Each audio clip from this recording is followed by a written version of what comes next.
욥의 변론이에요. 변론.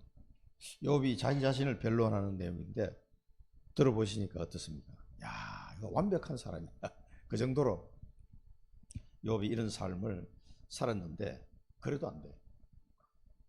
그 욥은 이 내용을 가만히 보면은 이제 욥같이 살기는 우리는 정말 불가능할 정도로 완벽하게 하나님을 섬기고 사람과의 관계, 이 모든 게 거의 완벽한 상태. 그래도 구원 받을 수 있어요, 없어요? 그래도 구원 못 받아요. 미안하지만 이거 가지고 안 된다니까. 하나님의 영광에 이를 사람이 아무도 없다라고 바울은 결론을 내렸어요. 왜냐하면 이 원전 문제가 해결 안 되면 안 되기 때문에 그렇습니다. 그만큼 우리가 구원받는다는 것은 어마무시한 대가를 지불해야만 가능해요, 이게. 그래서 하나님이신 그분이 그리스도께서 이 땅에 오셔가지고 십자가에서 그 고통과 고난을 당하면서 죽어야 할 만큼 우리 죄가 크다는 거예요. 사람들은 잘 몰라서 그렇지 어마어마한 겁니다. 그래서 욥을 통해서 하나님 이걸 계속 지금 말씀하시는 거예요. 그리고 욥이 가만히 보면 전체적으로 뭐라고 그럽니까? 뭔가가 두려워하는 게 있어요. 하나님이 재앙이 닥칠까 두려워. 하나님의 위험 때문에 내가 이렇게 한다. 하나님의 심판하면 어떡하냐? 그래서 내가 이렇게 하는 거야. 계속 그런 얘기가 나오죠. 반복해서. 뭔가가 두려워. 하나님이 심판하실 때 내가 뭐라고 대답할 수 있겠냐? 이렇게 하는 것은 하나님께 거짓말하는 거야. 이게 뭔가요? 우리 속에 그 바울의 서신서 보면 두려움은 불신하는 거예요. 하나님을 대적하는 거예요. 우리 마음에 두려움이 들었다. 그 벌써 그게 안 좋은 영적 상태로 흘러가는 거예요. 뭔가가 뭐 때문에 두려지면 돈 때문에 사람과 싸워가지고 또 뭐 질병이 들어서 뭔가 이제 불안해할 수 있는 요소가 있을 거 아니에요. 뭐든지 두려워한다는 것은 안 좋은 겁니다. 그런 하나님을 대적하는 불신앙이에요. 그러니까 지금 욥의 흐름을 가만히 보면 이런 부분들이 지금 내재되어 있는 걸 볼 수가 있거든요. 그러나 그리스도의 십자가 사랑 안에서는 이거 완벽하게 끝냈다는 걸 아셔야 돼요. 그래서 우리는 하나님이 우리에 대한 그 사랑을 알아야 돼요. 사랑. 두려워하는 게 아니에요. 하나님을 경외하는 것은 물론 그 하나님의 위엄을 우리가 인정하고 가는 거지만 두려워 떠는 게 막 여기서 말하는 그런 두려움이 아니에요. 경외한다는 건 다른 차원입니다. 그 하나님의 사랑을 알므로써 경외하는 거예요. 그게 진짜입니다. 그래서 지금 욥은 그런 부분이 지금 부족한 상태예요. 그리고 자기가 왜 고난을 당했는지 아직도 정확한 이유를 하나님의 계획을 찾지 못한 거예요. 자, 우리 지난주에 주신 말씀 간단하게 좀 정리를 하고요. 그래서 의인의 고난, 욥이 굉장히 의인인데 맞습니다. 그런데 이 당한 고난 때문에 답을 못 찾죠. 그래서 이 욥의 고난은 의인인데 왜 이 고난을 받습니까? 우리를 살리기 위해서 아무 죄가 없으신 그리스도께서 오셔서 이 고난을 당해야 돼요.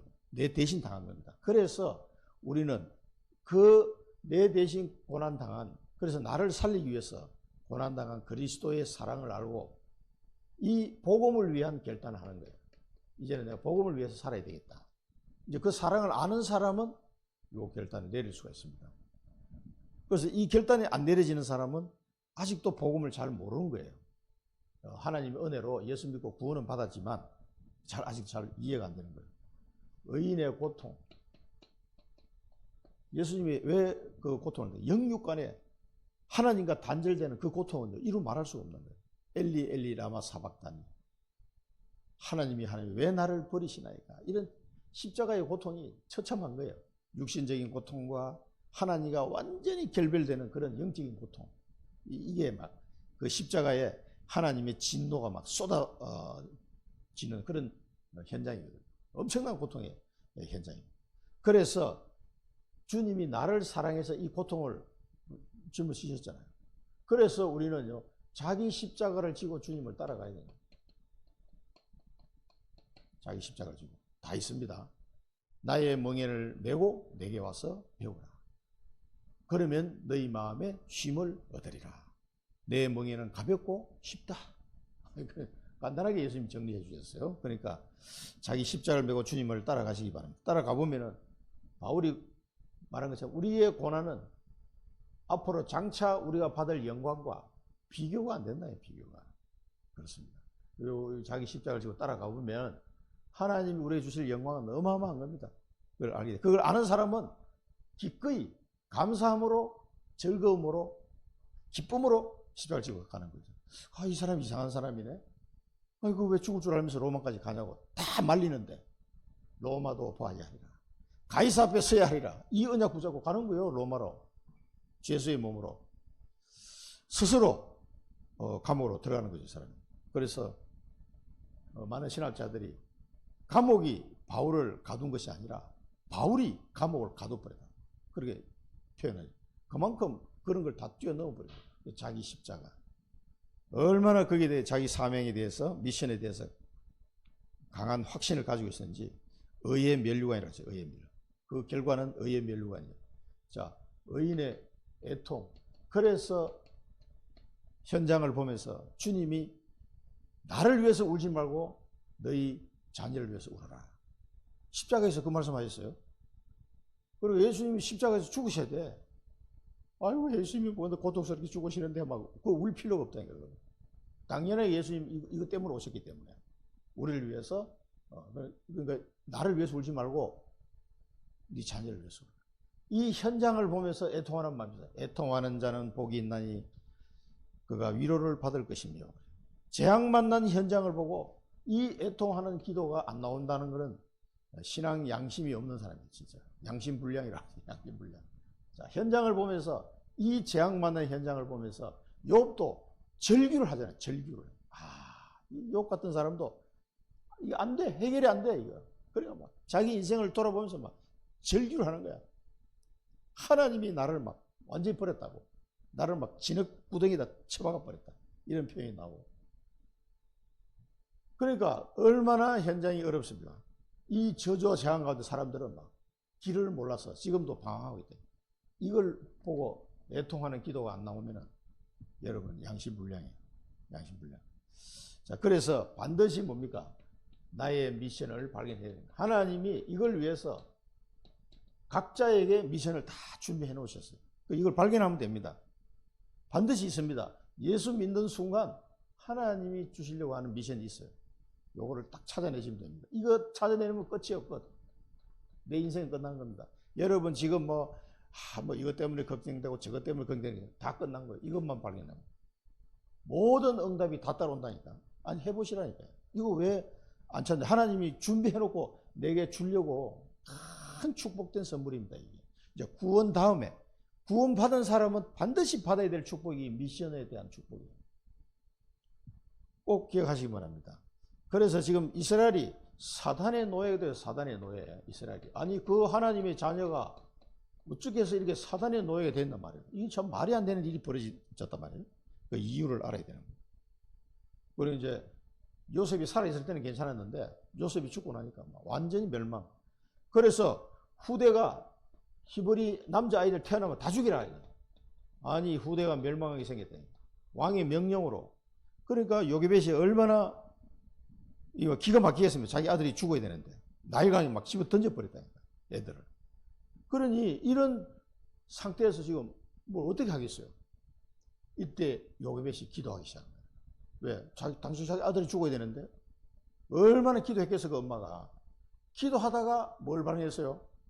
하나님의 언약을 탁 발견합니다. 창세기에 나오는 하나님이 아브라함에게 약속하신 그 약속에 늘 암송하고 있는 내용이에요. 그게. 그냥 암송만 하는 게 이게 내게 주신 약속으로 미션으로 확 다가온 거예요. 400년 만에 돌아가리라. 너희 다른 민족에게 너희 후대가 고난을 당했지만 환난을 당했지만 400년 만에 돌아가서 가나안을 정복하게 될 것이다. 이 말씀이요. 늘 그냥 암송만 했지 그게 내게 주시는 말씀인 줄 모르고 살다가 요게벳이 딱 깨달은 거예요. 400년 됐네. 4대 만에 돌아가리라. 그 언약을 붙잡고 기도하니까 절대 불가능한 게 절대 가능이 딱 나오는 거예요. 그걸 붙잡고 기도하겠습니다. 그게 뭐고 절대 망대라고 그래요. 절대. 그러니까 하나님의 말씀이 언약으로 안 잡히고 이 속에서 나의 미션이 발견이 안 되는 사람은 계속 헤매는 거예요. 계속 헤매게 됐어요. 이 꼭 붙잡으시고 당연필은 절대를 찾아내시기 바랍니다. 자, 그래서 지금 이 시대에 이방인들을 살리는 이방인의 뜰, 다민족들 너무 많이 왔습니다. 이 살려야 돼요. 그 다음에 병든 자리 많은데 치유하는 기도의 뜰, 또 후대들을 키우는 어린이 뜰, 이거를 성전에 준비하게 하시는데 이스라엘이 다 놓쳤어요. 이걸 회복해야 돼요. 그래서 거기서 뭐 합니까? 그리스도의 완전성을 알려주는 거예요. 아이들에게, 이방인들에게. 이 사람들은 그리스도 얘기를 한 번도 들어본 적이 없어요. 그래서 지난번에 몽골을 가가지고 복음을 전하는데 예수 얘기를 생전 처음 들었다, 그 아줌마는. 그 얘기를 하시더라고요. 그런데 예수를 영접했어. 제가 하는 얘기를 듣고 영접했다니까. 그 신기하더라고. 생전 들어보지도 못한 예수 그리스도 얘기를 듣고 구주를 영접했다니까.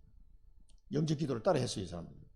그래서 하나님의 자녀가 된 거예요. 이 이방인들이 하나님이 준비해 놓은 사람이 너무나 많습니다. 한 번도 들어보지 못한 그리스도 얘기를 그날 처음 듣고 예수 영접했다니까. 그리고 아이들에게 미션이 발견되도록 도와줘야 됩니다.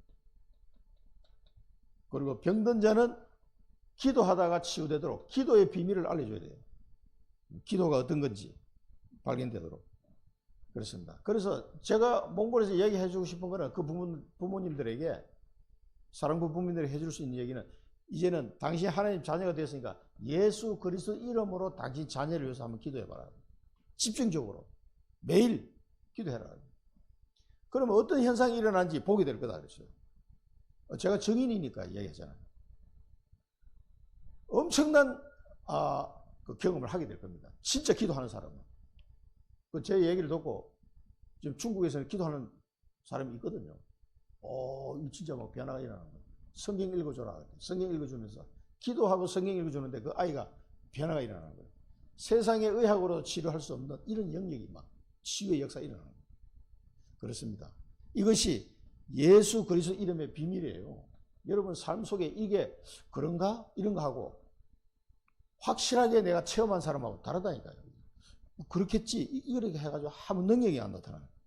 그래서 읽기도 하다가 오직을 발견하고, 나의 복음의 오직, 그 다음에 유일성을 소유해라. 하나님 나라를 이루는 나에게만 주시는 유일성이 있단 말이에요. 그거를 가지고 재창조를 미리 보고 재창조에 도전해라. 그래서 요게벳이 이렇게 한 거예요. 그 위급한 상황에서 오직을 발견하고 언약을 딱 발견하고 하나님 나라를 이루는 유일성, 자기 아들 모세에게 주신 그 계획을 발견한 거예요. 그래서 모세를 공주에게 보내야 되겠다 이 생각을 하게 된 거예요. 공주가 문이었어요. 왜? 자식이 없어서 아마 굉장히 힘들어하는 여자 같아. 그 애국의 공주가. 그러니까 히브리 애기를 보면 죽여야 되는데 그 히브리 애기인 줄 알면서도 불쌍히 여기는 마음이 딱 들어가지고 자기 아들을 삼았잖아요. 그래서 그 모세라는 이름 누가 지어줬냐면 그 공주가 지어준 거예요. 물에서 건져낸 아들이라고 모세라고 지었다고. 이 유일성을 발견한 거예요. 그래서 도저히 불가능해 보이는데 재창조에 도전한 겁니다.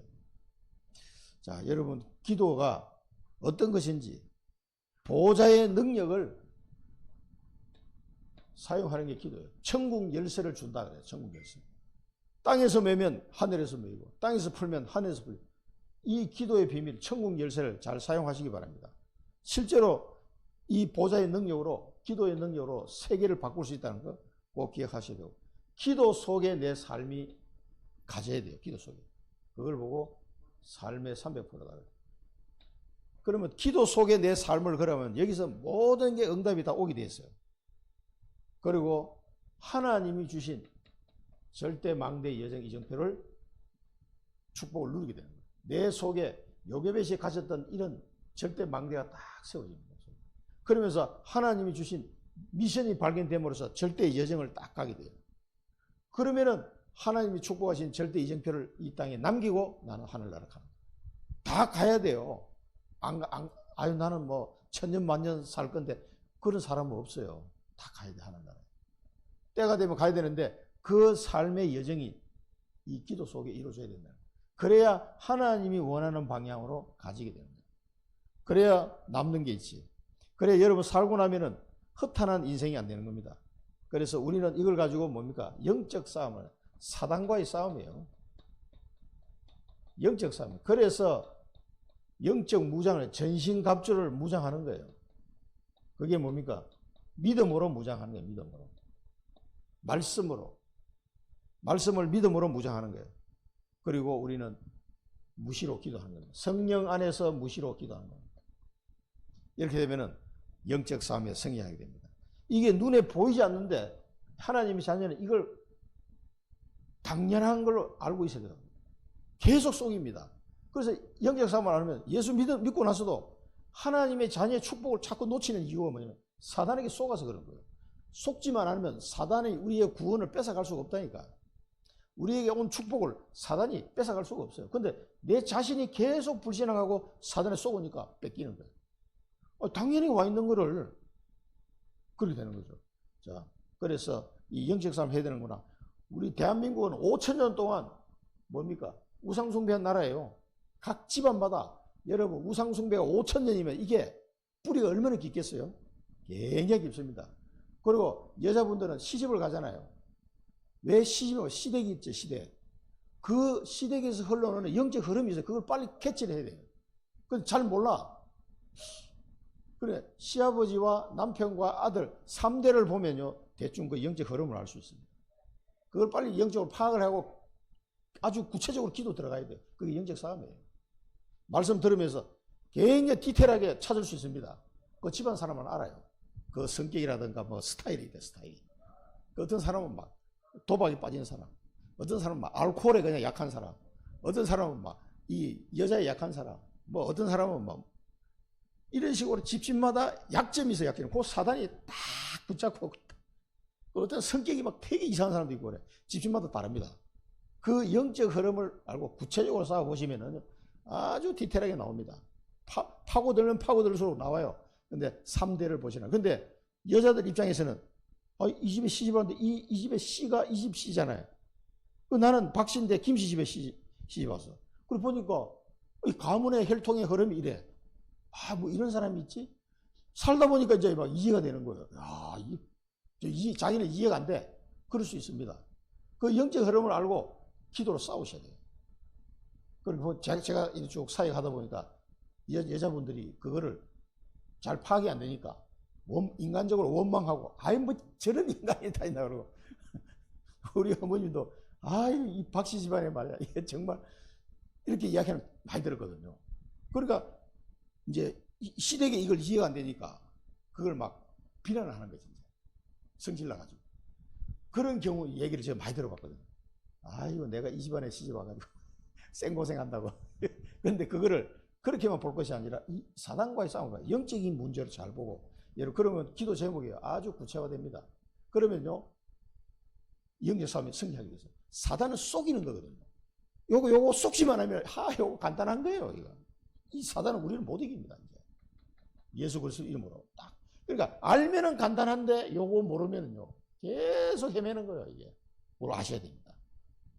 우리 무시로 기도하시기 바라고. 나의 오직은 뭡니까? 미션.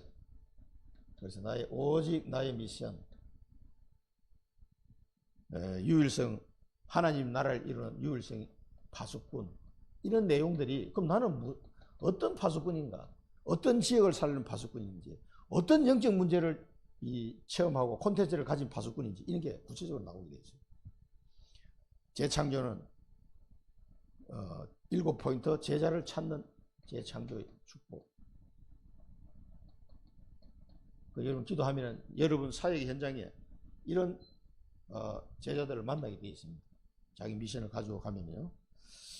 자, 그래서 오늘을 이 예언된 복음의 내용을 오늘의 응답으로 내가 찾아져야 돼요. 오늘의 응답으로. 그게 요괴배시 그걸 제대로 찾은 거죠. 이 복음의 능력은 어마어마한 건데, 이 복음이, 예언된 복음이 오늘 내게 어떻게 응답으로 오느냐 하냐. 오늘 꼭 찾아내시기 바랍니다. 그래서 하나님이 내게 빛의 파수꾼으로 빛을 비추도록 해서 열방을 살리도록 하셨구나. 이게 이제 발견되는 거예요. 오늘 내가 어떤 응답을 받느냐. 아니 내가 잘 살고 있는데 갑자기 아들이 장애로 태어났어.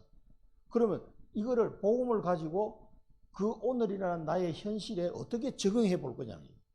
과연 그게 답이 되느냐는 얘기예요. 오늘에 내가 안 되고 있고 어렵고 힘들은 고난의 문제에 직면해 있을 때 이 복음의 내용을 가지고 오늘 내가 적용을 해보시라니까. 적용이 되나 안 되나. 그게 답이 안 되면요. 여러분 아직도 복음을 모르는 거예요. 복음을 안다는 거는요. 모든 문제 속에서 하나님의 축복을 발견해내는 게 복음이에요. 그렇게 되어 있다니까. 복음 안에서 가만히 그 문제를 쳐다보면요. 하나님의 축복이 다 계획이 발견되게 돼 있어요. 이게 잘 살다 갑자기 왜 이런 문제가 왔지? 그때 오늘 이 복음을 적용하는 거예요. 계속 그렇게 해보시기 바랍니다. 그러면 여러분이 빛의 파수꾼으로서 역할을 할 수 있도록 그래서 나를 통해서 열방이 살아나는 일이 벌어집니다. 전부 다 복음의 콘텐츠가 발견되는 기회가 되는 거예요. 그게 복음의 능력을 아는 사람. 그러면은 성취된 말씀의 배경 속에 내가 있다는 걸 아는 자. 자, 지금은 성취된 말씀의 배경이 우리의 배경이 뭡니까? 뭐예요? 138. 지금은 부활하신 예수님이 제자들에게 주신 메시지잖아요. 오직 그리스도 언약 붙잡아라. 오직 하나님 나라, 오직 성령. 이 약속 붙잡고 세계복음화. 땅 끝까지 정의이 되라 그러죠. 그래서 우리는 이 언약의 성취된 언약의 배경 속에서 내 인생을 해석을 해야 돼요. 이 138 언약 속에서 내가 이 배경 속에 있다는 걸 아셔야 된다니까. 예수 믿는 사람은 다 이런 상태에 와 있는 거예요. 그래서 이 속에서 내 나름대로 하나님 주신 뜻을 발견하는 거예요. 이 뜻을 정하고 뭐합니까? 기도하는 거예요. 그러면은 기도의 능력이 어떤지를 알게 되는 거예요, 이 사람. 그러니까 이 138 언약하고 아무 상관없이 사는 사람이 있어요. 하나님 자녀인데. 아무 상관없이 살면은요, 하나님 자녀는 맞는데 하나님이 자녀에게 주시는 그 진정한 축복을 전혀 누리지 못하고 그냥 지나가면 인생. 세월이 얼마나 빠른지 금방금방 지나가요. 벌써 올해도 절반이 지나가 버립니다. 얼마나 빠른지. 이 속에서 하나님 뜻을 발견하는 거예요. 하나님의 선하시고 기뻐하시고 온전한 뜻이 무엇인지 분별하도록 하라 그랬잖아요. 그러니까 너희가 이 세대를 본받지 말고 너희 몸을 하나님께 산 제물로 드리라. 그것이 너희가 드릴 영적 예배니라. 그 하나님 뜻을 발견합니다. 지금까지는 내 뜻대로 살았어. 내 뜻대로. 내 계획, 내 뜻대로. 내가 뭐 이렇게 살아야지. 나 이런 사람이 되고 싶어. 그거 백날 세봐야 소용없어요. 이 언약의 배경 속에서 하나님의 뜻을 발견하고 기도하시기 바랍니다. 그때 비로소 기도의 능력을 체험하게 되는 거예요. 그래서 하나님은 우리를 그리스도의 정인으로 세우려고 합니다. 다른 정인이 아니에요. 어마어마한 겁니다. 그리스도의 정인, 땅끝 정인. 자, 그래서 이렇게 기도할 때 헌금 경제도 회복되는 거예요. 여러분, 헌금 경제가 뭡니까? 하나님에 대한 믿음의 표현이에요. 이게. 네 마음이 네 재물에 있구나. 그렇게 말씀하죠. 그래서 하나님께 헌금을 드린다는 건 이 말은 하나님이 나를 축복하셔서 나를 인도하고 계신다는 믿음의 표현이에요. 그게 헌금 경제예요. 이렇게 해보시기 바랍니다. 그리고 성령 충만 은혜를 주신다고 약속했어요. 성령 충만. 이 약속들을 실제로 내가 받아 누려야지. 뭐 못 누리면 그냥 글자 뭐 성령 충만 뭐 어쩌라고. 그러면 아무 의미가 없는 거예요. 성령 충만 언제 받습니까? 하나님의 뜻대로 갈 때, 이 뜻을 놓고 기도할 때 성령 충만이 임하게 돼 있는 거예요. 이 맛을 본 사람은 계속 사모하게 돼 있어요. 아, 이게 어마어마한 거구나. 그리고 오력을 주신다. 영력, 지력, 체력, 경제력, 인력 하나님 주신다고 약속했어요. 그래서 이걸 가지고 세계 선교의 길은 24 등불을 켜는 거다. 등불을 켜는 말은 기도한다는 말이에요. 24 기도. 그 다음에 대로를 24 대로를 놓는 거다. 대로는 뭔가 검토일 시대, 셋들, 묵상 시대를 준비하는 거예요. 그 다음에 24 선교 축복을 누리라. 그래서 이제 우리 몽골 렘넌트들 오면은 가족 삼기 기도해 보세요.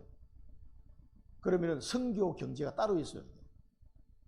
그래서 우리 RUTC 몽골리아 회사 계약까지 하고 왔는데, 하여튼 태양광 사람이 좀 잘 됐으면 좋겠는데, 어쨌든 뭐 저의 달란트를 하나님이 사용하게 하셨으니까 그렇게 이제 해서 하도록 이제 호의하고 저기 우리 선교사님 아들내미하고 젊은 친구들이 이제 사업을 잘 요대로 이제 하면 된다, 이렇게 해라. 두 사람이 이제 잘 해 나가야 돼. 내가 더 이상 뭐 터치를 안 하겠다. 계약서까지 완료했으니까. 그래서 그걸 가지고 몽골에 30군데 교회를 세우고, RUTC를 세우고, 뭐 몽골 렘너들을 키우고 해야 됩니다. 미국의 선교사들이, 서양 선교사들이 우리나라에 들어와서 학교 세우고, 병원 세우고, 교회 세우고, 그리고 후대들 키운 거예요. 그래서 우리나라에 이렇게 된 겁니다. 우리나라 우리 대한민국으로 완전 독립해서 6.25 끝나고, 아주 2차 대전 끝나고, 그렇게 나라를 세웠던 인물들이 거의 대부분 크리스찬들이에요.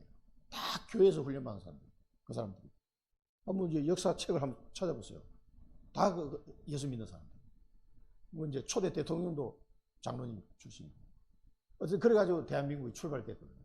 첫 번째 우리나라 그 국무회의 열려서가 이제 1948년도에 대통령 뽑고 국무회의 열렸잖아요. 첫 번째 국무회의 할 때 어떻게 했는 줄 아세요? 장관 중에 장로님 있잖아요. 대통령도 장로니까 대표기도 하세요. 그래가지고 첫 번째 국무회의 하는데 그 장로님 장관이 한 분이 대표기도 하고 그 이승만 대통령이 이제 국무회의를 시작했다고 합니다. 그렇게 세우신 나라가 대한민국이에요. 이게 보통 나라가 아닙니다. 우리 역사를 알아야 돼요. 하나님이 그렇게 축복하셨다고 말이에요. 뭐 하려고? 선교 때문에. 그래서 서양 선교사들이 한국에 와서 가만히 보니까 이 민족은 독특하다 이게. 아니 선교사가 들어오기 전에 벌써 한글로 된 성경책을 갖고 있었어요. 아니 뭐 이런 나라가 다 있단 말이야. 그리고 선교사를 보내달라고 편지 쓴 나라가 대한민국이에요. 우리 이수정이라는 공무원이 일본에 갔다가 예수 믿고, 야 이거 너무 좋은데 이 한자로 된 걸 일본 성경책을 한글로 번역하기도 하고 했거든요. 사람이. 또 만주 쪽에서 번역해야 한글 성경이 들어왔어요. 한국에. 그 한국에 벌써 선교사 들어와 보니까 한글 성경을 갖고 있는 거예요. 사람들이. 이런 나라가 없었어요. 근데 또 미국 교회 협회에다가 우리나라 와서 좀 도와주세요. 선교사 좀 보내주세요. 라고 편지 쓴 사람이 이수정이에요. 그 일본인 장로님 도움을 받아가지고. 어떻게 하면 좋겠는가? 미국의 장로교 그 협회에다가 편지를 써라.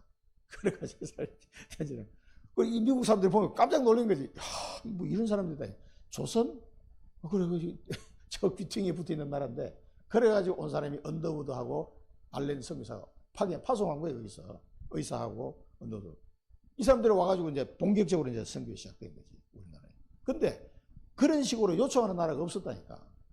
좀 이상한 나라다, 이 사람들 와보니까. 그리고 성격을 가만히 보니까, 이 사람들 세계 선교할 만한 민족, 그런 하나님이 달란트를 주셨다는 거. 이 사람 캐치를 한 거예요. 그래서 앞으로, 한국은, 조선은, 그 당시엔 조선이니까 세계 선교할 나라다. 라고, 한국에 와서 예수 믿는 사람들한테 그 얘기를 해줬다는 거예요. 근데, 우리 뭐, 그때 너무 못 살고 이런 시대인데, 우리나라가 뭐 어떻게 그리 되겠냐. 설마 했는데, 참, 100년 지나고 나니까 우리나라 이렇게 하고 있는 거예요, 지금. 지금 전 세계 선교사들 한번 뒤져보세요. 누가 있는가. 대한민국 사람밖에 없어요, 지금. 갈 사람이면 더 갈 사람이.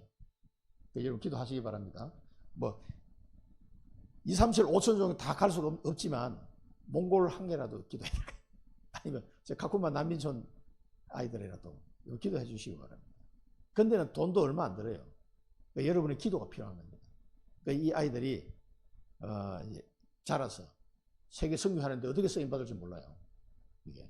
앞으로는 아프리카 시대라고 그러잖아요. 이 못 사는, 몽골이 지금은 못 살지만 옛날에는 잘 살았던 나라예요. 우리나라보다. 훨씬 잘 살았다. 그게 뭐 지하 자원이 얼마나 많은지 몰라. 몰라서 양만 키워서 그렇지. 파면은 엄청 나온다 이거지. 하나님의 심판.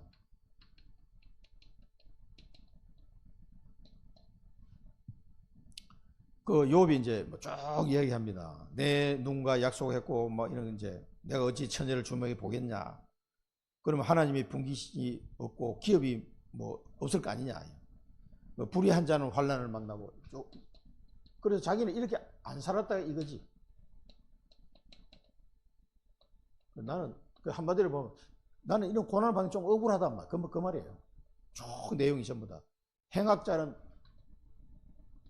불행하게 되는 거 아니냐. 그 얘기입니다. 그러면서 하나님이 내 길을 살피신다. 이 사람이 두려워하는 건 하나님이에요. 하나님이 내 길을 살피신다. 그래서 나는 이렇게 못한다는 거예요. 내가 허위로 하고 속임수가 있었다면 공평한 저울에 달아보고 나의 온전함을 알기를 원한다. 나는 온전한 사람이다. 하나님이 내 길을 살피기 때문에 나는 온전한 사람이다. 라고 자기를 변론하는 거예요. 그래서 이제 욥의 친구들이 들으니까 야, 그거 말도 안 되는 소리 하지 마. 이제 이렇게 또 반론이 나오겠습니다만은. 이 사람은 그래요. 내 걸음이 길에서 떠나고 정도에서 떠나거나 또 내 마음이 눈을 따라갔거나 손에 더러운 걸 묻었다면 나의 심은 것이 다 타인이 먹어도 좋다. 내가 여인에게 유혹되었다면 이 엄란한 일로 내가 재판에 회부되어야 된다. 그것은 멸망의 불이다. 나는 그렇게 살지 않았다는 거예요. 하나님의 재판, 심판에 오면은 내가 어떻게 하겠냐 이게. 그러니까 이 정도에서 벗어난 적이 없다. 나는 그런 삶을 살지 않았다. 그 다음에 만일 남종과 여종과 쟁론하고 그 권리를 저버렸다면 하나님이 심판하실 때 내가 무엇이라고 대답하겠냐면 나나 그 사람들이나 다 하나님이 만드신 거 아니냐. 이렇게 하나님의 심판에 대해서 하나님 심판을 두려워하는 거죠. 그래서 나는 이 정도를 벗어난 적이 없는 사람이다. 나는 온전한 사람이다. 하나님이 내 길을 살피시는데 내가 어떻게 이렇게 살 수 있겠냐. 그 말이에요. 지당하신 말씀입니다. 그런데 어떻게 해요? 이렇게 살았어도 구원을 못 받아요. 미안하지만. 그래서 그리스도가 오셔야만 돼. 그렇지 않고는 이 문제 해결 안 된다니까. 그래서 요한 1서 말씀을 좀 꼭 봤으면 좋겠습니다. 요한 1서 2장 15절 17절. 이 세상이나 세상에 있는 것들을 사랑하지 말라. 누구든지 세상을 사랑하면 아버지의 사랑이 그 안에 있지 아니하니 이는 세상에 있는 모든 것이 육신의 정욕과 안목의 정욕과 이생의 사랑이니 다 아버지께로부터 온 것이 아니요 세상으로부터 온 것이라. 이 세상도 그 정욕도 지나가되 오직 하나님의 뜻을 행하는 자는 영원히 가느니라. 여러분 이런 거 가지고 논쟁할 수준에 머무르면 안 돼요. 이런 건 당연한 거예요. 이 기초. 그럼 우리는 뭘 바라봐야 돼요?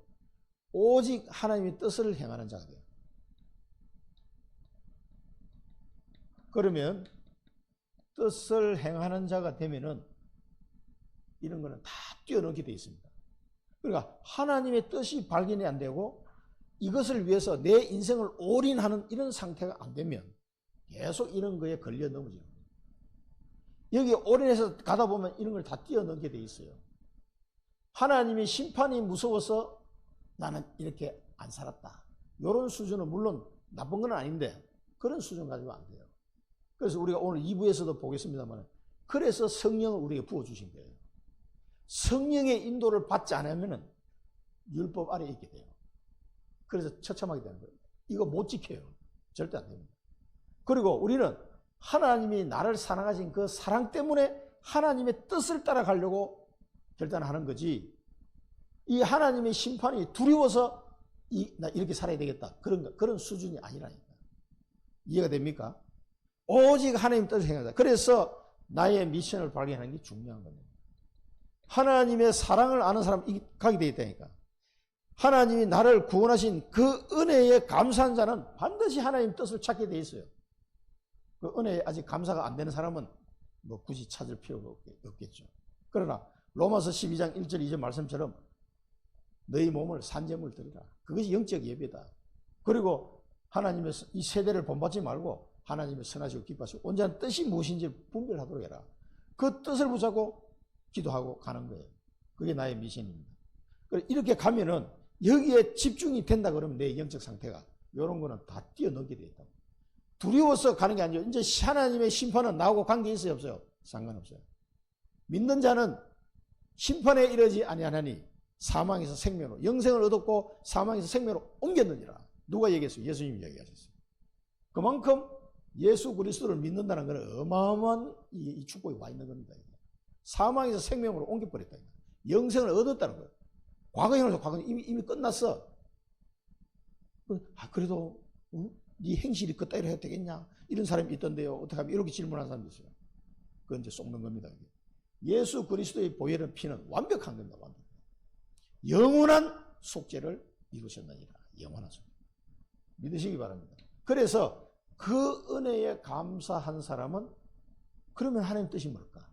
나를 구원하신 그 하나님 뭐 계획이 있을 텐데 그걸 뜻을 찾는 거예요. 이 세대를 본받지 말고 이걸 따라가는, 이걸 행하게 되는 거예요. 이걸 행하다 보면은요, 이런 게 다 뛰어넘어가야 돼요. 그래서 그걸 보고 성령의 인도, 성령 충만 이렇게 표현합니다. 그래야 가능한 거예요. 안 그러면 불가능합니다. 하나님의 위엄. 그러니까 욥이 또 얘기합니다.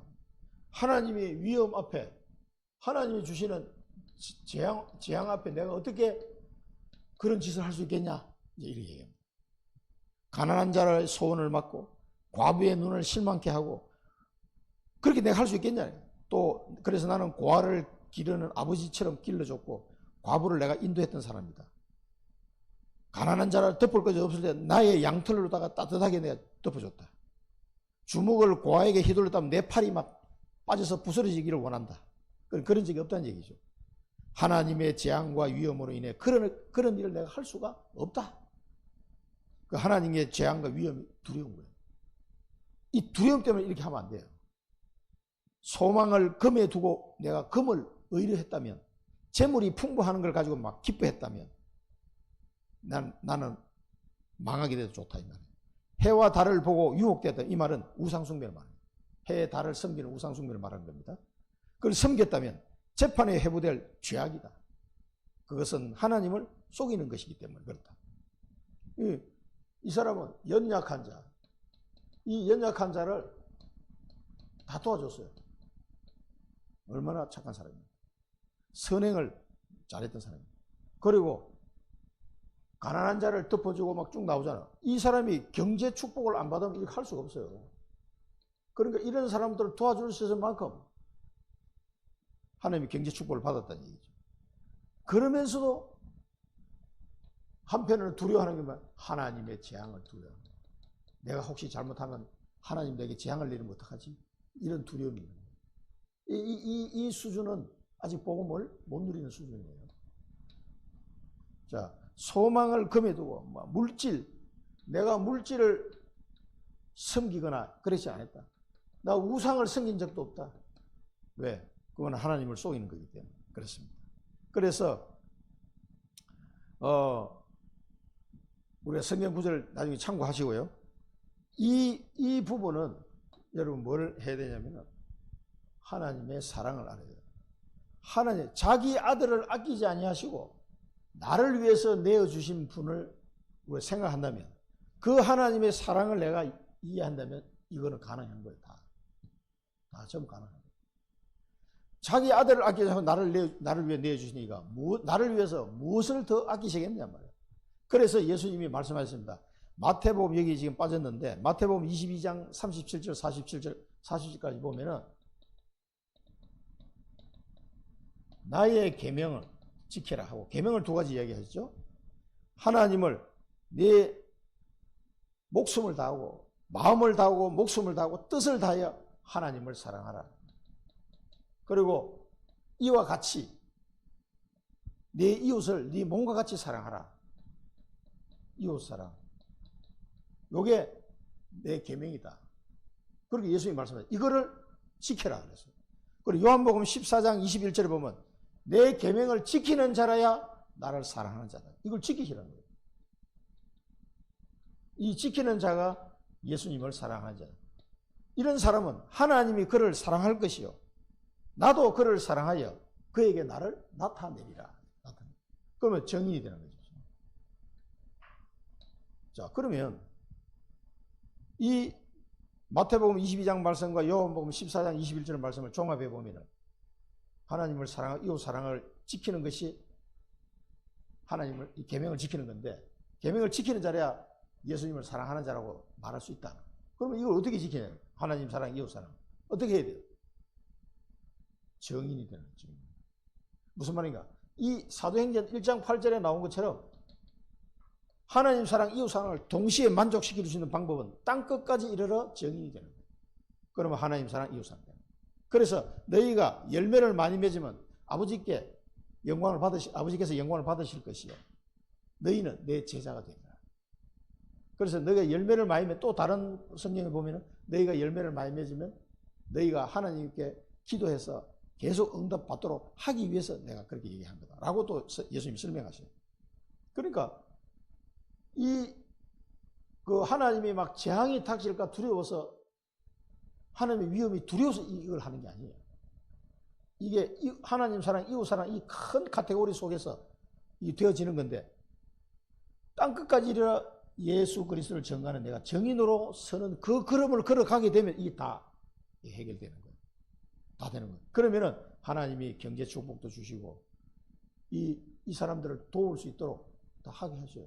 우리가 몽골에 가서도 복음도 전하지만 애들 학용품이나 뭐 옷가지라도 얼마 안 되지만 그거 들고 가서 나눠주기도 하고 그러잖아요. 그건 왜 그래요? 그게 필요하니까. 그건 한국 옷이 최고예요. 모든 게 한국 제품이 1등으로 취급하거든, 몽골에는. 그러니까 여기서 뭐 우리는 야 이거 안 입는 옷인데 깨끗하게 딱 세탁해가지고 갖다 주면 그 사람들은 엄청 좋아요. 옷이 별로 없거든. 그러니까 겨울에 얼마나 춥겠습니까? 영하 40도까지 내려가는데. 그러니까 뭐 혹시 패딩 같은 거 안 입는 거 있으면 깨끗하게 세탁해가지고 주면 내가 들고 갖다 줄 테니까. 나도 들고 가는데 그 힘들어요. 근데 그 사람들 기뻐하는 모습을 보면은 그 들고 가야지. 그리고 복음도 전해주고 또 이게 도와주고 좀 도와주고 뭐 물질적으로 그 얼마나 좋습니까? 그리고 하나님이 복을 주셔야 그렇게 가능한 일이에요, 우리가. 그리고 여기 뭡니까? 내 계명을 지키는 자. 그래서 이웃 사랑, 하나님 사랑, 이웃 사랑. 이게 뭐다? 땅 끝까지 정의되는 거예요. 그게 하나님 사랑, 이웃 사랑이에요. 다른 거 없습니다. 그러면 요 정인으로 가게 되면 나머지는 다 따라오게 돼 있어요. 자, 하나님의 위험 때문에 가는 게 아니고 하나님의 사랑을 알면 된다니까. 사랑. 내가 받은 사랑이 얼마나 큰데, 이 은혜가 얼마나 큰데, 하나님 받은 사랑이 얼마나 큰데, 이거 아는 사람은 당연하게 되는 거죠. 그다음 하나님의 재판. 하나님의 재판.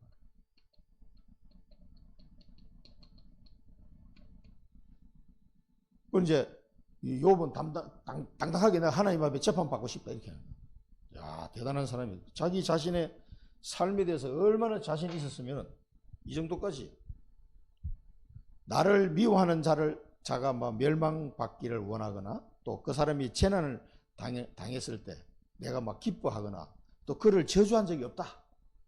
그리고 원수를 사랑한 사람이 자기를 막 미워하고 힘들게 한 사람이 막 어려움 당하면 속으로 약간 고소하잖아요, 이게.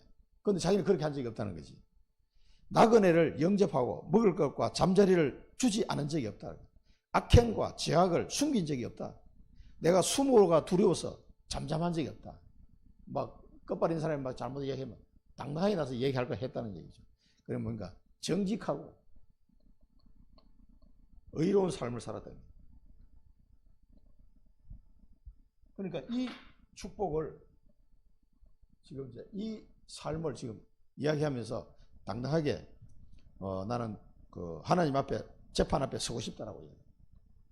그 다음에 두 번째는 나의 변명을 들어다오 전능자가 대답하시기를 나는 원한다. 자신의 이 변론이죠. 하면서 이 전능자가 이걸 듣고 좀 판단해 주셨으면 좋겠다. 하나님. 그러니까 나를 고발하는 고소장이 있으면 내가 어깨에 메고 막 왕관처럼 머리 쓰고 다니겠다. 그만큼 자신 있다는 얘기지. 그러니까 나를 제발 좀 고발 좀 해다오. 하나님 앞에. 나를 좀 고발해다오. 이런 식이야. 전능자 앞에서. 자기 자신을 하나님 앞에 고발해 주기를 원하는 거지. 그만큼 자신 있는 거지. 내 걸음의 수요를 알리고 그를 가까이 하겠다. 내가 하나님 앞에 깨끗하다. 자기는 자신 있다는 거야.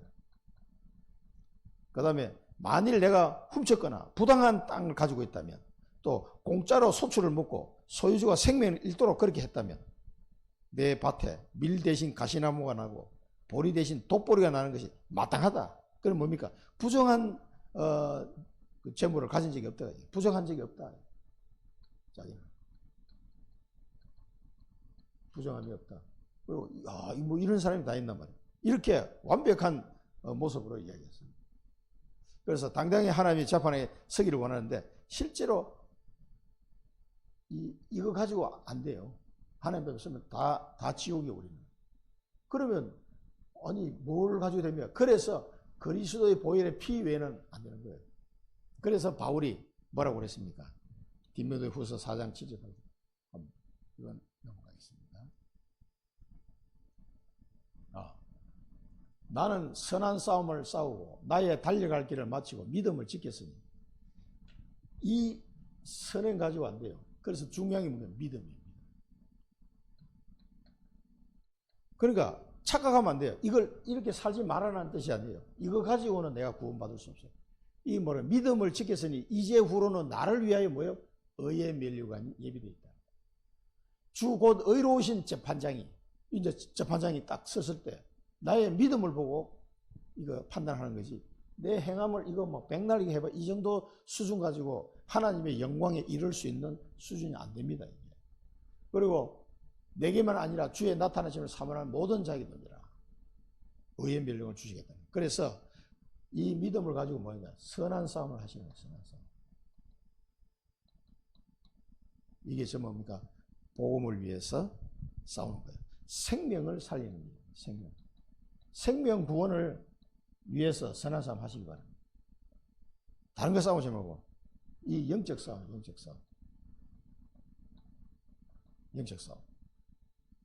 이런 게 물론 중요합니다만 이보다 더 중요한 건 믿음이에요. 그리고 우리는 사단과의 영적 싸움, 선한 싸움이 영적 싸움. 그래서 생명을 구원하는 싸움. 이렇게 될 때 뭡니까? 나의 달려갈 길을 다 마치고 언약의 여정을 가게 되는 거죠. 하나님이 내게 주신 언약의 여정을 다 가는 거예요. 이보다 더 큰 영광이 없어요, 사실. 이렇게만 되면은요, 여러분 이걸 통해서 가문을 살리고 청주를 살리고 사랑부를 살리고 몽골을 살리고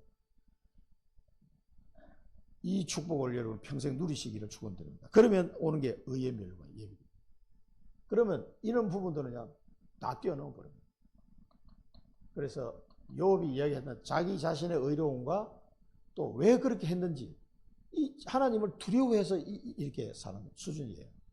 우리는 이게 아니라 하나님의 은혜를 알기 때문에 하나님의 뜻을 행하는 거고 하나님의 사랑을 알기 때문에 하나님 사랑, 이웃 사랑을 위해서 땅끝까지 정인이 되는 거고 이 재판이 나의 의로움을 자랑할 것이 아니라 그거 가지고 안 되는 거예요. 그래서 믿음으로 선한 싸움을 하는 거예요. 그래서 언약의 여정을 가는 거예요. 생명을 구원하는 이 언약의 여정을 당당하게 달려가는 거예요. 이거는 내가 아무리 이렇게 살아도 다른 생명을 구원할 수는 없어요. 이거 가지고 됩니까? 안 되는데. 이거 가지고 될 것 같으면 우리가 전도할 필요가 없다니까. 선교할 필요가 없어요. 아니 이거 되면 그냥 잘 살아봐 하면 끝나는 거지. 뭐하러 가가지고 뭐 복음 전한다고 갑니까? 갈 필요가 없는 거예요. 그럼 예수님이 말씀하신 게 다 그러면 헛소리를 했다는 얘기인데 말이 됩니까? 이거 가지고는 안 되는 걸 아시기 때문에 이 믿음을 가질 수 있도록 복음을 알려주고 생명을 구원하는. 그래서 내가 아무리 이렇게 살아본들 나 자신도 구원받을 수 없고 다른 사람도 구원시킬 수가 없어요. 그러나 이것만 잘 전달하면 생명을 살리는 거죠. 이게 나의 언약의 여정이라니까. 그리고 바울처럼 그 믿음을 지키고 이 선한 싸움을 다 싸우고 달려갈 길을 다 마쳤다. 얼마나 당당합니까, 이 사람. 자, 그러면 위에서 부르신 부름의 삶. 이걸 찾아요. 위에서 부르신 부름의 삶. 이 바울의 고백이죠. 이걸 위해서 달려가는 거예요. 다른 거 별 가치가 없어버려요. 영원한 상급입니다. 영원한 기업의 약속. 또 우리에게 주시는 그리스도 안에 주시는 영원한 기업의 약속. 이게 사실은 내 미션 속에 들어있는 겁니다. 이거 이제 히브리서 9장 15절. 그리스도가 우리의 새 중보자가 되셨으니 그리스도 안에서 우리에게 주신 영원한 기업의 약속을 받으려야 합니다. 이걸 우리에게 주시는 거야. 얼마나 감사해요. 부름의 상을 주시지 영원한 기업의 약속을 다 주셔가지고 이걸 붙잡고 언약의 여정을 달려가는 거죠.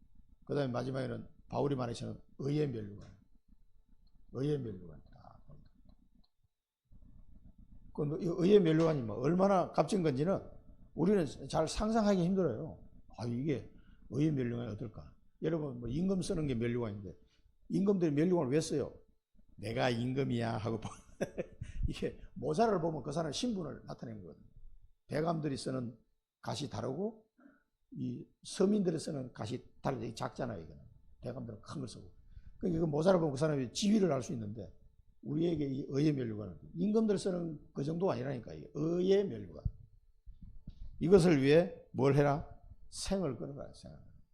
이 가치를 아는 사람이 생을 걸게 돼 있어요. 결단을 말하는 겁니다. 기도하겠습니다. 살아계신 하나님 아버지 은혜를 감사합니다. 욥의 변명을 통해서 아무리 인간이 선행을 하고 몸부림을 친다 하더라도 자신도 구원받을 수 없을 뿐만 아니라 다른 생명을 살릴 수 없음을 다시 한번 깨닫게 됩니다. 하나님이 우리에게 주신 그 은혜와 사랑을 기억하고 땅끝까지 정인되어서 하나님 사랑, 이웃 사랑을 실천하게 하옵소서. 선한 싸움 싸우고 우리의 달려갈 길을 다 마친 후에 의의 면류관을 누리는 귀한 성도들이 되게 하여 주옵소서. 예수 그리스도 이름으로 기도드립니다. 아멘.